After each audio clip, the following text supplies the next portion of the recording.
বাড়িতে গেস্ট এলেই এই ডিমের রেসিপিটি পোলাও বা ফ্রায়েড রাইসের সাথে বানিয়ে দিন। দেখুন কেমন আপনার প্রশংসায় পঞ্চমুখ হয়ে যায়।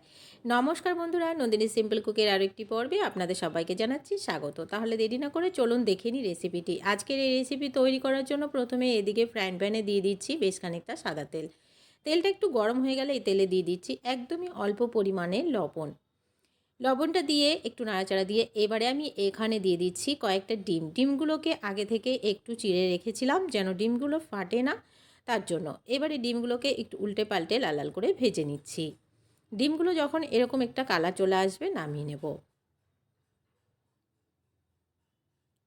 সমস্ত ডিমগুলোকে নামিয়ে নিলাম। এবারে ওই তেলেই আমি দিয়ে দিচ্ছি পেঁয়াজ। এখানে আমি লম্বা লম্বা করে পেঁয়াজ কেটে রেখেছিলাম। এখানে দুটো পেঁয়াজ আছে। এই পেঁয়াজগুলোকে একটু লাল লাল করে ভেজে নিতে হবে।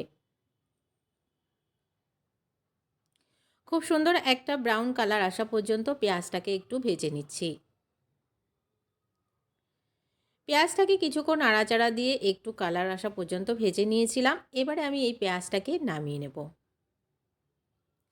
তো বন্ধুরা, এদিকে নিয়ে নিলাম একটা মিক্সি জার। এই মিক্সি জারেই সমস্ত পেঁয়াজটাকে নিয়ে নিচ্ছি। এবারে এই পেঁয়াজে দিয়ে দিচ্ছি কয়েকটা কাজু বাদাম, আর দিয়ে দেব 2 থেকে 3 চামচ পরিমাণ টক দই। এবারে মিক্সি ঢাকনাটা দিয়ে ভালো করে একটা পেস্ট তৈরি করে নিচ্ছি। একদমই স্মুথ করে পেস্টটা তৈরি করে নিলাম। অন্যদিকে ফ্রাইং প্যানে তেল গরম হতে দিয়ে দিয়েছিলাম, আর এই তেলে দিয়ে দিচ্ছি হাফ টিস্পুন পরিমাণ ঘি। ঘিটা একটু মেল্ট হয়ে গেলে এখানে দিয়ে দিচ্ছি তেজপাতা, একটা শুকনো লঙ্কা ফাটিয়ে, আর দিয়ে দিচ্ছি কয়েকটা গোটা গরম মশলা। হালকা একটু ভেজে নেব নাড়াচাড়া দিয়ে।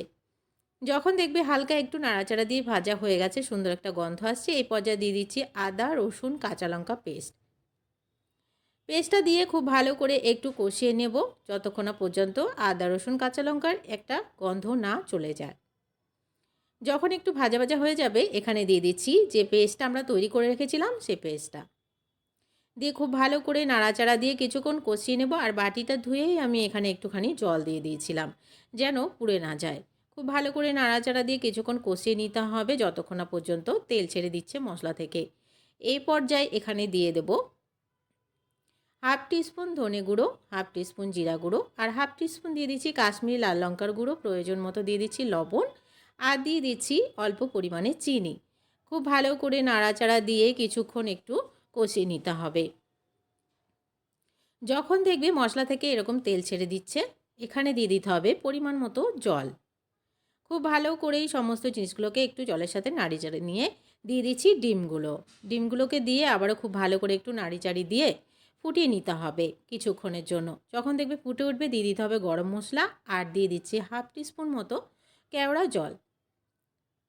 খুব ভালো করে একটু গরম মশলাটাকে মিশিয়ে নিয়ে দিয়ে দিচ্ছি কেওড়া জলটা। দারুণ টেস্ট হয় এই রেসিপিটি, একবার হলো বানিয়ে দেখার অনুরোধ রইল।